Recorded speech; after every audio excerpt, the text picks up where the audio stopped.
So இந்த முக அழகு ஒரு பெண்ணுக்கு கிடைக்கணும் அப்படின்னா அவங்க என்ன மாதிரி விஷயங்களை பின்பற்றணும்? அது யார் கையில் இருக்குன்னா அவங்க கையில் தான் இருக்குது. யாருக்கு தேவைப்படுதோ அவங்களே அதை பண்ணலாம். ஒன்றுமே இல்லைம்மா. உங்களோட திருப்பியும் சொல்கிறேன், மனசை ஒரு நிலை நிப்பாட்டுங்க. எதுவுமே நீங்கள் ஆசைப்பட உங்களோட முகையோட கலையே மாற ஆரம்பிச்சிடும். ஏன்னா அதுக்கு தான் வந்து அது அதோட கலை வேறு மாதிரி இருக்கும். எல்லாமே 35 தாண்டோன்னு எல்லாம் போயிடும், 40 சுத்தமாக போயிடும். ஸோ அழகுக்கும் வாழ்க்கைக்கும் சம்மந்தம் இல்லை.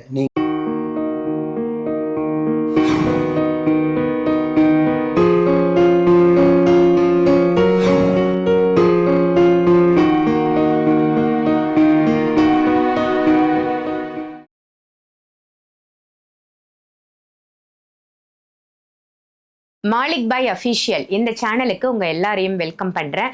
இறைவன் பாதையில் செல்வோம். வணக்கம் பாய். வணக்கம்மா. பாய், தினம் தினம் அற்புதமான தகவல்கள் அன்றாட வாழ்க்கையில மக்களுக்கு என்ன தேவையோ அந்த விஷயங்களை இந்த சேனல் வாயிலா நீங்க சொல்லிட்டு வரீங்க. அந்த வகையில இன்னைக்கான தலைப்பு என்ன அப்படின்னு பாத்தீங்கன்னா, முக அழகு, வசீகர முக அழகு. ஒரு பெண் வந்து ஆசைப்படக்கூடியது, நம்ம வந்து ரொம்ப அழகா இருக்கணும், ரொம்ப அந்த தேஜஸா இருக்கணும் அப்படின்னு ஆசைப்படுவாங்க பொதுவா பெண்கள். ஸோ இந்த முக அழகு ஒரு பெண்ணுக்கு கிடைக்கணும் அப்படின்னா அவங்க என்ன மாதிரி விஷயங்களை பின்பற்றணும்?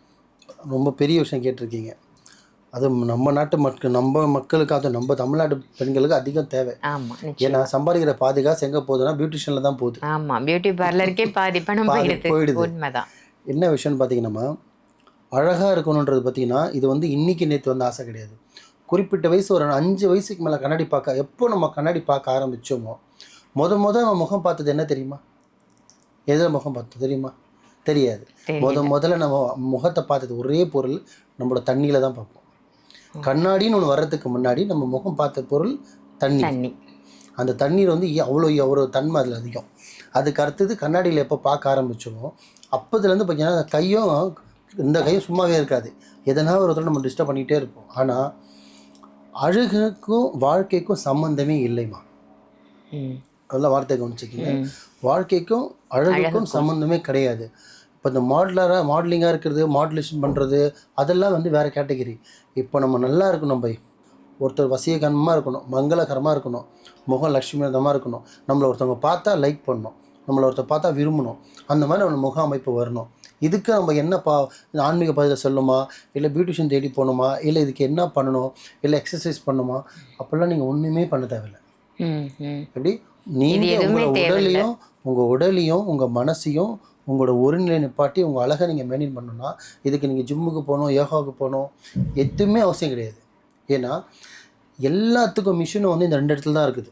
உங்கள் மைண்டு, ரெண்டாவது உங்களோட மனசு. இது 2 நீங்கள் ஒரு நிலை நிப்பாட்டி கண்ட்ரோலாக வச்சுருந்தீங்கனாலே எங்கேயுமே நீ சிக்கவும் வேணாம், எதில் நீங்கள் அவசரப்பட வேண்டிய அவசியமாக இருக்காது. ஏன்னா அது 2மே கண்ட்ரோல் நம்ம கையில் தான் இருக்குது. சில பேர்ன்றனால நம்ம கண்ட்ரோல் பண்ண முடியலன்னு, கண்ட்ரோல் பண்ண முடியும். அதை கண்ட்ரோல் பண்ண கற்றுக்கிறது தான் வந்து ஆன்மீக பாதையில் செல்வது. எல்லாத்துக்குமே ஒரு கண்ட்ரோல் இருக்கணும், எல்லாத்துக்குமே ஒரு கோட்பாடு இருக்கணும், எல்லாத்துக்குமே ஒரு கட்டுப்பாடு இருக்கணும். இது தான் பேசணும், இது தான் செய்யணும், இது தான் சாப்பிட்ணும், இப்போ தான் தூங்கணும், இது தான். அது அந்த டைம் நீங்கள் கரெக்டாக ஃபாலோ பண்ணி ஆரம்பிச்சாலே நீங்கள் எதை தேடி போகணும், எல்லாமே உங்களை தேடி வந்துடும். இதுதான் ஸோ ஆன்மீக பாதைன்றது. இப்போ நம்ம ஒரு பெண்ணுக்கே சொல்கிறீங்களேன், முகம் வந்து என்னோடய கணவருக்கு நான் அழகாக தெரியணுங்க, இதுக்கு வசியம் இருக்கா அப்படின்னு என்ன கேட்பாங்க. இப்போ வந்து பார்த்திங்கன்னா, நான் என்னோடய மஜாம சேனல்லே பார்த்தீங்கன்னா வசியத்துக்கு மை கொடுப்பேன், வசியம் அழகு முகம் என்ன சொல்கிறது, முகம் கவர்ச்சியாக தெரியறதுக்கு மை கொடுப்பேன், சில பொருட்கள்லாம் இருக்குது. இது ஒரு ஜானர். இப்போ நம்ம எதுவுமே பண்ணாமே கூட நம்ம முகம் வசியத்தன்மை வர வைக்கலாம். அது யார் கையில் இருக்குன்னா அவங்க கையில் தான் இருக்குது. யாருக்கு தேவைப்படுதோ அவங்களே அதை பண்ணலாம். ஒன்றுமே இல்லைம்மா.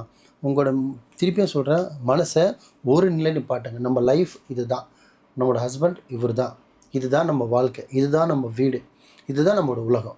இது ஃபஸ்ட்டு நீங்கள் நிப்பாட்டிக்கணும். அடுத்தது உங்களுக்கு தேவையானது வந்து உங்களுக்கு அதை மட்டும் நீங்கள் அதை பயன்படுத்தணும். இன்னொருத்தரோட பொருளோ, இன்னொருத்தரோட பதவியோ, இன்னொருத்தரோட பணமோ, இன்னொருத்தரோட விஷயம் எதுவுமே நீங்கள் ஆசைப்பட உங்களோட முகையோட கலையே மாற ஆரம்பிச்சிடும். ஏன்னா அதுக்கு தான் வந்து அது அதோட கலை வேறு மாதிரி இருக்கும். நீங்கள் எதுவுமே வெள்ளந்தின்னு தமிழில் ஒரு வார்த்தை இருக்குது, வெள்ளந்தியாக வாழணும்னு சொல்லிட்டு. நீங்கள் கொடுத்தா தான் வெள்ளந்தியாக வாழணும் இல்லை, வெள்ளந்தியாக நீங்கள் இருந்தாலே போதும். ஏமாறுறவங்களாம் இந்த காலத்தில் வந்து யாருமே கெட்டவங்களே கிடையாதுமா. ஏமாறுறவங்களாம் ஸ்ட்ரைட்டாக இறைவன்கிட்ட போய்டுவோன்னு சொல்லுவாங்க. ஏமாத்துறவங்களாம் எமன்கிட்ட போயிடுவான், ஏமாறுறவங்களாம் சிவன்கிட்ட போயிடுவான். இதுதான் உண்மை. ஏன் அப்படின்னா நான் பெற்ற ஒரு பிள்ளையை வந்து நீ கண்ணு முடி ஏமாத்துறியே, அவனை நான் பார்த்துக்கிறேன், நம்மளை டேக் ஓவர் பண்ணுவோம்.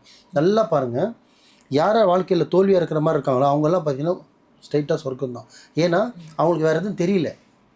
ஃபோர்ஜரி பண்ணுறதுக்கோ, ஃப்ராடுத்தனம் பண்ணுறதுக்கோ, மேக்கப் பண்ணுறதுக்கோ தெரியல. அப்படியே சொல்லலாம், ஏமாற்றி பொறுக்க தெரியல. அப்படின்னும் போது இதுதான் நம்ம லைஃப்ன மாதிரி ஸ்ட்ரைட்டாக போயிடுவாங்க. ஆனால் இது எல்லாமே ஏமாற்றி பொழுது மேக்கப் பண்ணிவிட்டு ஜாம் ஜூம் பண்ணுறதால எந்த யூஸும் இல்லை. எல்லாமே 35 தாண்டோன்னு எல்லாம் போயிடும், 40 சுத்தமாக போயிடும். ஸோ அழகுக்கும் வாழ்க்கைக்கும் சம்மந்தம் இல்லை. நீங்கள் உங்கள் வாழ்க்கை அழகாக இருக்கணும், நீங்களும் அழகாக இருக்கணும், வாழ்க்கையை கரெக்டாக கொண்டு போகணுன்னா அதுக்கு ஒரே முடிவு உங்கள் கையில் மட்டும்தான் இருக்குது. நேர்கொண்ட பார்வை இருங்க, கரெக்டாக நடங்க, உண்மையாக பேசுங்க, உண்மையாக நினைங்க. உண்மையை எதுவாக இருந்தாலும் உங்கள்கிட்ட உங்களை பார்த்தாலே 4 பேர் பயப்படணும். இவன்ட்டு யாருப்பா பேசுவா, உடச்ச கையில் கொடுத்துருவோம் அப்படின்னா. இது நல்லதோ கெட்டதோ உடச்சிருங்க, மனசில் வச்சுக்காதீங்க. அவன் தப்பு பண்ணாலும் கேள்வி கேளுங்க, நீங்கள் தப்பு பண்ணால் மன்னிப்பு கேளுங்க. ஸோ இந்த மாதிரி நீங்கள் உங்கள் லைஃப்பில் நீங்கள் கரெக்டாக கொண்டு போயிருந்தீங்கனாலே உங்களுக்கான ஒரு உண்ணாவனா உங்களை பார்க்க 4 பேருக்கு வந்து ஒரு மரியாதை அதிகமாகும். இப்போ அவன் ஹானஸ்ட்டாக இருக்கான்ப்பா, அவன் கரெக்டாக இருக்கான்ப்பா, அவங்ககிட்ட நம்ம பேச முடியாது, அவன் பிரில்லியண்ட்டான ஆளுப்பா அப்படின்ற மாதிரி உங்களை பார்க்க அவங்களுக்குள்ள யூகமும் வரும், ஒரு பயமும் வரும். ஏன்னா நீங்கள் கரெக்டாக இருக்கீங்கல்ல, கரெக்டாக இருந்துட்டாலே யாருக்கும் பயப்பட வேண்டிய அவசியம் கிடையாது. அந்த மரியாதையும் கூடும், பர்சனாலிட்டியும் கூடும், அழகும் கூடும்.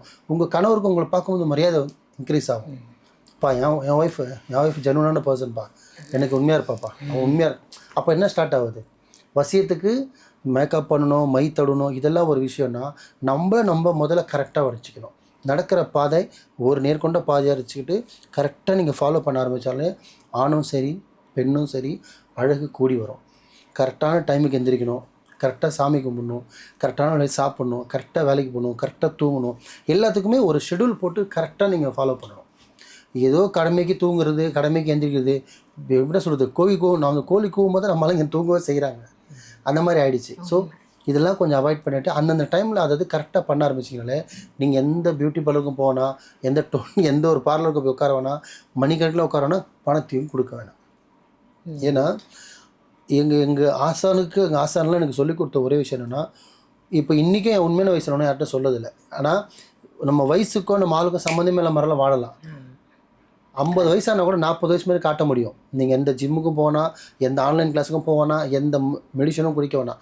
நீங்கள் வாழ்கிறத வச்சு நம்ம சொல்லிடலாம். என் குருக்கெலாம் 90 வயசு, ஆனால் இன்றைக்கும் பார்த்தீங்கன்னா 60 வயசு 55 வயசு தான் இருப்பார். அது காரணம் என்னென்னா அவரோட மைண்டு எண்ணம் நல்லாயிருக்கும், மனசு சுத்தமாக இருக்கும், மனசில் எந்த ஒரு இதுவும் வச்சுக்க மாட்டார், வஞ்சங்க இருக்காது, யாரையும் கெடுக்கும் நினைக்க மாட்டாங்க. இந்த மாதிரிலாம் அவங்க வாழ்ந்ததால் தான் இன்றைக்கி ஆசான்ற ஒரு பதவியில் அவங்க உட்காந்துட்ருக்காங்க. இப்போ நானே இந்த மாளிகைப்பேட்டை போனால் நல்லது நடக்கும், இவர் பேசுனா எனக்கு நல்லது இருக்கும், இவர்கிட்ட நடந்தால் இவர் பார்த்தா எனக்கு போதும் அப்படின்னு ஏன் வராங்க? அந்த தேஜஸ் நம்மக்கிட்ட வரணும், அந்த ஒரு வேகம் நம்மக்கிட்ட இருக்கணும், தேஜஸ் நம்மகிட்ட இருக்கணும், அந்த ஒரு பணிவு நம்மக்கிட்ட இருக்கணும். எங்கேயுமே பணிவாக நடந்துக்கணும், நேர்மையாக இருக்கணும், உண்மையே பேசணும். பொய் சொல்லி மறைக்கிறதுக்கு உண்மையை சொல்லி திட்டு வாங்கிட்டு கூட போயிடலாமா லைஃப்பில் பொறுத்தவரை. இது எனக்கு சொல்லி கொடுத்தது. ஸோ இதெல்லாமே நம்ம ஃபாலோ பண்ண உங்களுக்கு ஏஜே ஆனாலுமே பார்க்குறதுக்கு ஏஜ் ஆகாத மாதிரி தெரியும். அப்போ நீங்கள் கேட்ட அந்த அழகு, முகம், வசியம் தன்னால் கிடைக்கும். ஆணுக்கோ பெண்ணுக்கோ நம்ம கையில் தான் இருக்குது. லைஃப்பை இப்படி தான் கொண்டு போனோம்னாலே அல்ஹம்துலில்லாஹ் அல்லாஹ்வுடைய கிருபையால இறைவனோட செயலில் எல்லாமே நல்லதே நடக்கும். அதனால தான் ஒரே ஒரு என்னோடய வாசகமே வச்சுருப்பேன், இறைவன் பாதையில் செல்லுவோம்னு.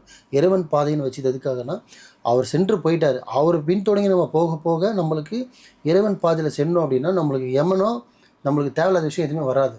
அந்த இறைவன் பாதையில் நம்ம என்ன சொல்கிறது, சேஃப் ஜோனில் போயிட்டே இருக்கலாம். அதுக்காக தான் இறைவன் பாதையில் வச்சு. சிறப்பு பாய், ரொம்ப ரொம்ப அருமையான தகவலாக கொடுத்தீங்க. அழகு எதுதான் அழகு அப்படின்னு மக்கள் தேடி ஓடிட்டு இருக்கிற இந்த காலகட்டத்தில் இதுதான் அழகு, இப்படி இருந்தால் தான் அந்த வசீகர தோற்றம் கிடைக்கும் அப்படின்னு சொல்லி ஒரு சிறப்பான தகவலாக கொடுத்தீங்க. நல்லதே நினைப்போம், நல்லதே நடக்கும், இறைவன் பாதையில் செல்வோம். நன்றி பாய். நன்றிப்பா.